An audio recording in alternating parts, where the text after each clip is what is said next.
single scull for Australia comes in to strengthen this boat ahead of the Lucerne World Cup. So would you say this is the top sculling boat for this season, is that? This is the top sculling boat for Australia at this point in time, as far as I'm aware. Especially with Tara coming into our seat after her bronze medal in Poznan in the World Cup. But very clearly leading this race now. And I go the man in charge now, Paul Thompson. His speciality is in this particular boat class with winning in various nations. Yeah, as we know, Paul Thompson has come home, back to Australia to take up the reins as High Performance Director. That's good. The women's coaches, though, John Keogh is the women's head coach, Tom Westgarth and Ellen Randall, the assistant coaches at the Women's Centre. This crew here, Tara Rigney in the bow seat from Sydney University Boat Club, Rowena Meredith in the 2 seat from Sydney University Boat Club, Harriet Hudson in the 3 seat from Sydney Rowing Club, and Kate Rowan in the stroke seat from Sydney University Boat Club. That's commanding, isn't it? They'll have high hopes for the rest of the season in this boat. And just obviously they did the second World Cup. What's their kind of, where do they stay and that sort of thing? You know, they've obviously got to Henley, but then they're going to go to Lucerne. Is there any other place they stay in between, or do they just go from one to the other? Do they just... Yeah, so we, as some people might be aware, have the European Training Centre in Gavarate on Lake Verazy, which is basically an Australian home away from home. We even have Australian power sockets in the walls, so it really is a home away from home for our athletes who base themselves there in between their international regattas. But we move here to a picture of Twickenham Rowing Club and Reading Rowing Club. Eloise Worm-Leighton in the bow seat, Katie Ann Birch in the 2 seat, Sophie Gray in 3, and Lena Mills in the stroke seat. They're from the GB Start program. They started well yesterday, and once past the quarter mile, they were able to move smoothly away from Reading University to take out that round, but now facing the Australian women's quad, Rowing Australia, was always going to be a tough ask.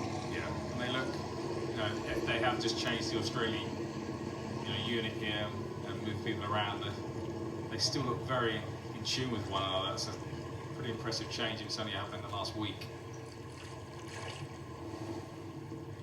So this crew, following Henley, will move on to the Lucerne, the 3rd and final World Cup, before heading back to Australia.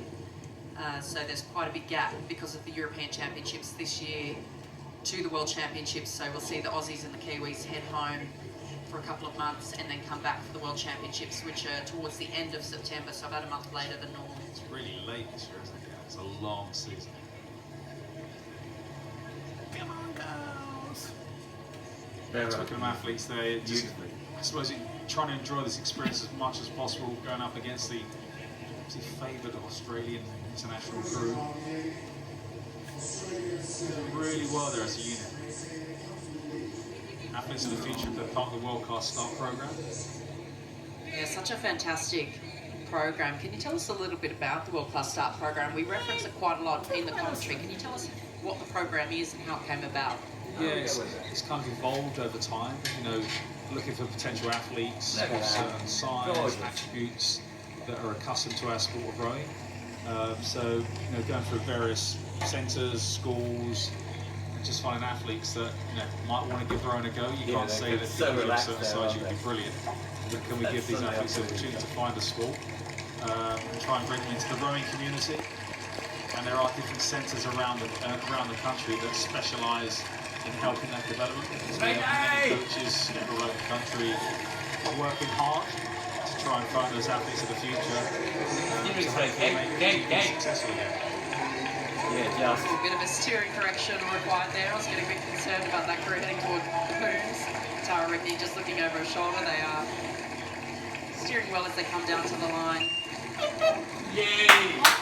Solid run there for the Australian women's quad, who will progress through to the next round. As we see the crew from Twickenham Rowing Club and Reading Rowing Club coming up to the finish past stewards.